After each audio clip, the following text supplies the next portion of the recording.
ಗ್ರಾಮ ಪಂಚಾಯತಿಯಲ್ಲಿ ಅಭೂತಪೂರ್ವ ಜಯವನ್ನು ತಂದುಕೊಟ್ಟಂತ ಗಂಗೊಳ್ಳಿಗೆ ಜನರಿಗೆ ನನ್ನ ಕೃತಜ್ಞತೆ ಸಲ್ಲಿಸುತ್ತಾ, ಬಹಳ 27 ವರ್ಷಗಳ ಇತಿಹಾಸ ನಮ್ಮ ಮುಂದೆ ಇದೆ.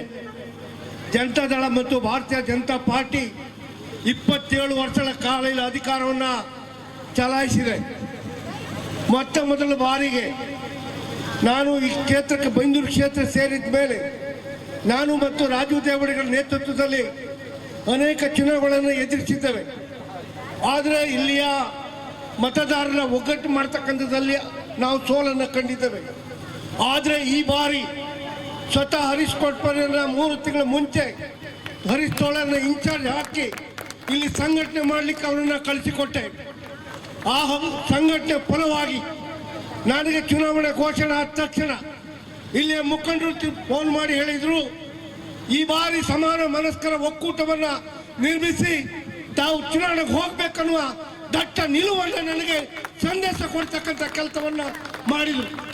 ಆ ದೃಷ್ಟಿಯಲ್ಲಿ ಗಂಗೊಳ್ಳಿಯ ಹಿತಕ್ಕೋಸ್ಕರ, ಗಂಗೊಳ್ಳಿಯ ಅಭಿವೃದ್ಧಿಗೋಸ್ಕರ, ಗಂಗೊಳ್ಳಿಯ ಸೌಹಾರ್ದತೆಗೋಸ್ಕರ ಸಮಾನ ಮನಸ್ಕರ ಒಕ್ಕೂಟವನ್ನು ಮಾಡಿ ಚುನಾವಣೆಗೆ ಹೋದಾಗ ಸಮಸ್ತ ಎಲ್ಲ ವರ್ಗದ ಜನ ಮತವನ್ನು ಹಾಕಿ ನಮಗೆ ಅಧಿಕಾರವನ್ನು ಕೊಟ್ಟಿದ್ದಾರೆ. ನಾನು ನನ್ನ ವಿನಂತಿ ಇಷ್ಟೇ, ಗಂಗೊಳ್ಳಿ ಜನತೆಗೆ, ನೀವು ಯಾವ ಭರವಸೆ ಇಟ್ಟು ನಮಗೆ ಮತವನ್ನು ಹಾಕಿದ್ರಿ ಅದಕ್ಕೆ ಚ್ಯುತಿಬಾರದ ರೀತಿಯಲ್ಲಿ 3.5 ವರ್ಷಗಳ ಕಾಲ ಸರ್ಕಾರ ನಮ್ಮದಿದೆ. ಆ ಸರ್ಕಾರದ ಮೂಲಕ ನಿಮ್ಮ ಸಮಸ್ಯೆಗೆ ಸ್ಪಂದಿಸ್ತಕ್ಕಂಥ ಕೆಲಸಕ್ಕೆ ಮೊನ್ನೆ ಬೆಳಗಾವಿ ಹೋಗಿ ಮುಖ್ಯಮಂತ್ರಿ ಅಂತ ಚರ್ಚೆ ಮಾಡಿ ಬಂದಿದ್ದೇನೆ. ಮತ್ತೆ ಪುನಃ ಮಂಗಳವಾರ ಹೋಗ್ತೇನೆ. ಆ ಕೆಲಸಕ್ಕೆ ನೀವೇನೇನು ಬೇಡಿಕೆ ಇಟ್ಟಿದ್ರಿ ಅದೆಲ್ಲವನ್ನು ಕಾಯಕಲ್ಪವನ್ನು ಮಾಡ್ತಕ್ಕಂಥ ಕೆಲಸವನ್ನು ಮಾಡ್ತೇನೆ. ಬಹಳ ವಿಶೇಷವಾಗಿ ಉಸ್ತುವಾರಿಗಳು, ಬಹುಶಃ ನನಗೆ ಉಸ್ತುವಾರಿಗಳ ಮೇಲೆ ನಂಬಿಕೆ ಇದೆ. ಯಾವ ಉಸ್ತುವಾರಿಗಳನ್ನು ಹಾಕಿದ್ದೇನೆ ಆ ಉಸ್ತುವಾರಿಗಳು ಚಾಚು ತಪ್ಪದೆ ಮತದಾರ ಮನಸ್ಸನ್ನು ಗೆದ್ದು ನಮ್ಮ ಅಭ್ಯರ್ಥಿಗಳಿಗೆ ಓಟ್ ಹಾಕಿಸುವಂತ ಕೆಲಸವನ್ನು ತಾವು ಮಾಡಿದ್ರಿ. ಪಕ್ಷದ ಪರವಾಗಿ ನಿಮಗೆ ವಿಶೇಷವಾದ ಮತ್ತು ಸಮಾನ ಮನಸ್ಕರ ಒಕ್ಕೂಟದ ಪರವಾಗಿ ನಿಮಗೆ ವಿಶೇಷವಾದ ಅಭಿನಂದನೆಯನ್ನು ಸಲ್ಲಿಸ್ತೇನೆ.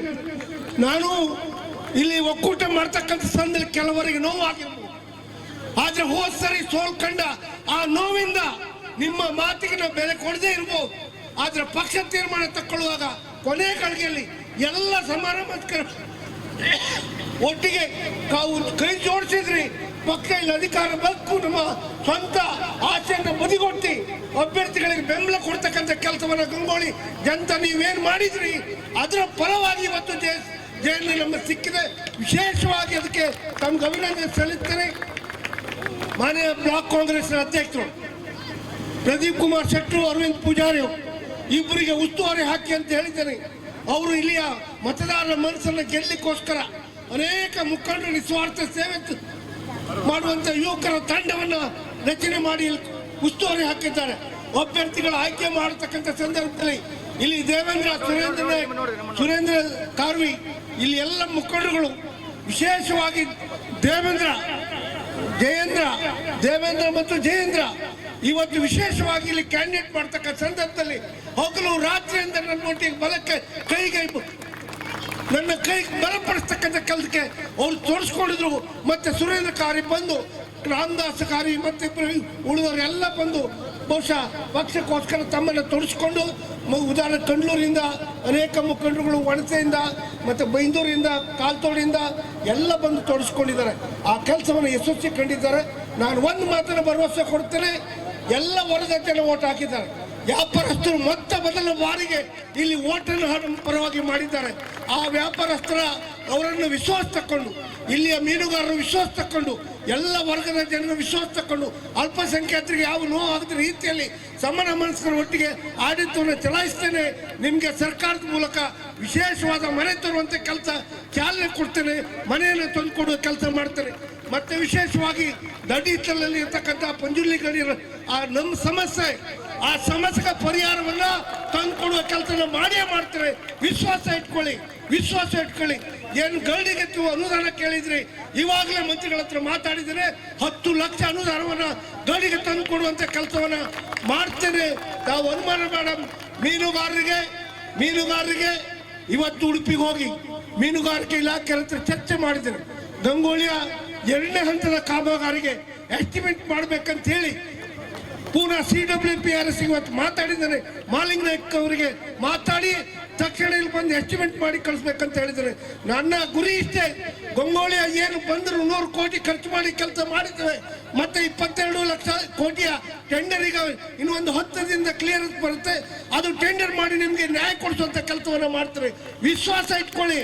ನಾನು ಶಾಸಕನ ಇಲ್ದಿದ್ರು ಸಹ ನಿಮಗೆ ಸೀಮೆಣ್ಣೆ ಸಿಗಿದಾಗ ನಾನು ಯಶವಂತ ಇಲ್ಲ ನಿಮ್ಮ ಮುಖಂಡರು ಹಿಂದೂ ನಾಯಕರು ಅವರ ಗಂಗೋಳಿ ಮತ್ತು ನಮ್ಮ ಪಾರ್ಟಿಯನ್ನು ಒಟ್ಟಾಗಿ ಬೆಳಗಾವಿ ಕರ್ಕೊಂಡೋಗಿ ನಮ್ಮ ಸರ್ಕಾರ ವಿರೋಧ ಪಕ್ಷದಲ್ಲಿ ಇದ್ರು ಸಹ ಸದನದಲ್ಲಿ ಮುಖ್ಯಮಂತ್ರಿಗಳು ಮಾತಾಡಿಸಿ ನಾವು ಅಲ್ಲಿಂದ ಬಂದ ಮೇಲೆ ನಮ್ಮ ಸರ್ಕಾರ ಬಂದು 1 ತಿಂಗಳ ಒಳಗೆ ನಿಮಗೆ ಸೀಮೆಣ್ಣೆ ಕೊಡ್ತಕ್ಕಂಥ ಕೆಲಸವನ್ನ ಮಹಾಕಾಳ ವೈದ್ಯರು ಮಾಡಿದ್ದಾರೆ. ಆದ್ರಿಂದ ತಮ್ಮ ಹತ್ರ ವಿನಂತಿ, ಯಾರು ಯಾವುದೇ ಅಪಪ್ರಚಾರಕ್ಕೆ ಬೆಲೆ ಕೊಡಲಿಲ್ಲ. ಈ ಬಾರಿ ಹಲವು ಸುಳ್ಳಿನ ಕಥೆಯನ್ನು ಸೃಷ್ಟಿ ಮಾಡಿದ್ರು. ಆದ್ರೆ ನನ್ನ ಧೈರ್ಯ ಇಷ್ಟೇ, ಮತದಾರರಿಗೆ ಗೋಪಾಲ್ ಪೂಜಾರಿ ಕೆಲಸ ಮಾಡ್ತಿರುವ ನಂಬಿಕೆ ಇದೆ. ಆ ನಂಬಿಕೆ ಮೂಲಕ ಜನ ನಮ್ಗೆ ಓಟ್ ಕೊಟ್ಟಿದ್ದಾರೆ. ನಮ್ಮ ಅಭ್ಯರ್ಥಿ ಗೆದ್ದಂತ ಅಭ್ಯರ್ಥಿಗಳು, ಸೋತ ಕೆಲವು ಅಭ್ಯರ್ಥಿಗಳು. ನನ್ನ ದೃಷ್ಟಿಯಲ್ಲಿ 33 ಗ್ರಾಮ ಪಂಚಾಯತ್ ಸದಸ್ಯರಂತ ತಿಳ್ಕೊಂಡು ನಿಮ್ಮನ್ನ ವಿಶ್ವಾಸ ತಕೊಂಡು ಕೆಲಸ ಮಾಡ್ತಾರೆ. ಸೋಲಿ ಗೆಲ್ಲಿ ನೀವು ನಮ್ಮ ಪಕ್ಷದ ಗ್ರಾಮ ಪಂಚಾಯತ್ ಸದಸ್ಯರಂತ ನಿಮ್ಗೆ ಅನುದಾನ ಕೊಡಿಸುವಂತ ಕೆಲಸವನ್ನ ಮಾಡ್ತಾರೆ ಅಂತ ಹೇಳಿ ವಿಶೇಷವಾಗಿ ಹರೀಫ್ ಅವರು ಮತ್ತೆ ನಮ್ಮ ಉದಯಕಾರಿಯವರು, ನಮ್ಮೆಲ್ಲ ಮುಖಂಡರುಗಳು, ಅಸ್ನಾರಿಯವರು ಎಲ್ಲರ ಹೆಸರು ಹೇಳಕ್ ಹೋಗುದಿಲ್ಲ. ಹರೀಶ್ ಕೊಟ್ಪಾಡಿ, ಹರೀಶ್ ಚೋಳ, ತಮ್ಮಯ್ಯದೇವ್ರಿಗೆ ಬಹುಶಃ ನನ್ನ ಎಲೆಕ್ಷನ್ ಅಷ್ಟು ಕಪ್ಪಾಗಿಲ್ಲ. ಈ ಎಲೆಕ್ಷನ್ ಅಲ್ಲಿ ತಮ್ಮಯ್ಯದೇವ್ರಿಗೆ ಉದಯಕಾರ್ವಿ ಸ್ವಲ್ಪ ಕಪ್ ಹಾಕ್ಬಿಟ್ಟಿದ್ದಾರೆ. ಯಾಕಂದ್ರೆ ತಿರುಗಿ ಸಾಕು ಅನ್ಸ್ಬಿಟ್ಟಿದೆ. ಅಂತ ಕೆಲಸವನ್ನು ಮಾಡಿರ್ತಕ್ಕಂಥ ಒಂದು ಗುಲ್ವಾಡಿ ಹರೀಶ್ ಕೊಟ್ಪಾಡಿ, ಹರೀಶ್ ಚೋಳರ್, ನಮ್ಮ ಸೌಳ ನಮ್ಮ ಶಂಕರನಾರಾಯಣ ಸೌಳರು ನಾನೇನು ಖರ್ಚು ಮಾಡ್ತೇನೆ ನೋಡಿ ಅವರ ದೊಡ್ಡ ಕಾಂಟ್ರಿಬ್ಯೂಷನ್ ಅನ್ನ ಸುರೇಶ್ ಜೋಗಿ ಅವರೆಲ್ಲ ಟೀಮ್ ಕಾಂಟ್ರಿಬ್ಯೂಷನ್ ಕೊಟ್ಟಿದ್ದಾರೆ. ಸರೇಶ್ ಶೆಟ್ಟಿ ಕೊಟ್ಟಿದ್ದಾರೆ, ಪ್ರಸನ್ನ ಕೊಟ್ಟಿದ್ದಾರೆ.